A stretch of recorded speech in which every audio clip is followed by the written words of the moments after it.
Hi, my name is Grace, and I'm with the Donor Relations team in Beyond Social Services. Beyond Social Services is a community development agency supporting low-income families living in public rental flats. When the pandemic began in March 2020, low-income families who are already going through financial hardships are faced with even more challenges: loss of jobs, loss of income, and increased food prices, which led to more families experiencing food insecurity. In response, Beyond Social Services organized financial assistance and food support to these families, among other things. Through this series of videos, we hope to convey a deeper understanding of what food insecurity is in Singapore and the struggles experienced by food insecure families.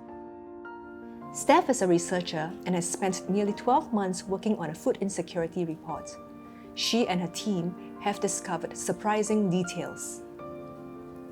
Hi, Steph. Thank you very much for joining us today. Hi Grace, glad to be here.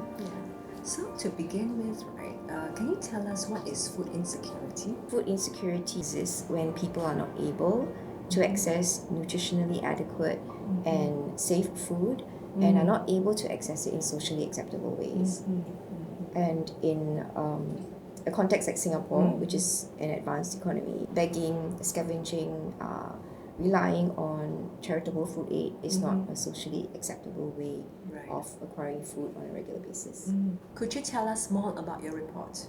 It was definitely very unsettling and disturbing to read the accounts, to listen to people share about what it was like to live under such financial strain, where daily life composed of making very difficult trade-offs between competing financial needs, where food was one of them. We found that food insecurity was prevalent among the community, and it manifested in ways such as skipping meals, cutting back, restricting food intake.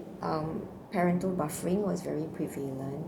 So that happens when parents compromise their own food intake to ensure that their children had enough to eat. Like most parents, when asked, said that the children's food intake is their priority and they don't want their children to go hungry. So this burden of managing food security tends to be a gender burden. It's mostly primarily women, right, who manage it. So they have to deal with managing very tight food budgets there. So I remember one interview we did with this woman who talked about how she does the food shopping and the food budgeting, and she cooks for a large family, and she would calculate everything down to the last chicken wing so that everyone in the family has one chicken wing for lunch and one chicken wing for dinner, and she has to really stretch the budget. I don't think it's true that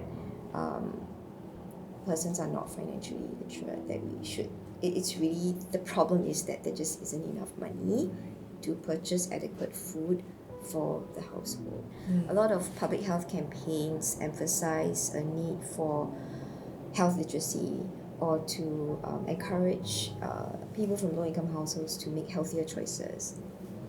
But I think this kind of framing is problematic because it obscures people's economic realities. A lot of members that we interviewed wanted to have healthier food, wanted to provide healthier food, and felt very guilty for not being able to do so, but they just couldn't afford it. So I remember one quote from one of the interviewees who said, "I open my fridge and I cook what's there.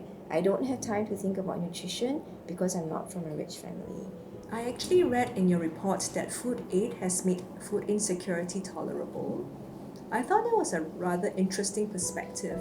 Could you share more? Some of the critiques of the dramatic rise in charitable food aid is that it obscures the state's responsibilities and obligations to ensure that people are able to be food secure.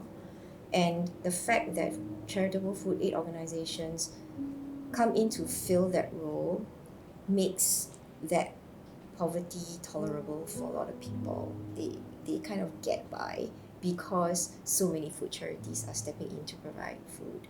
And it allows us to not address the underlying root causes of food insecurity, which is income poverty and economic inequality. Okay, so that's it for today. Thank you very much for sharing, Steph. You're welcome. Really glad to be here.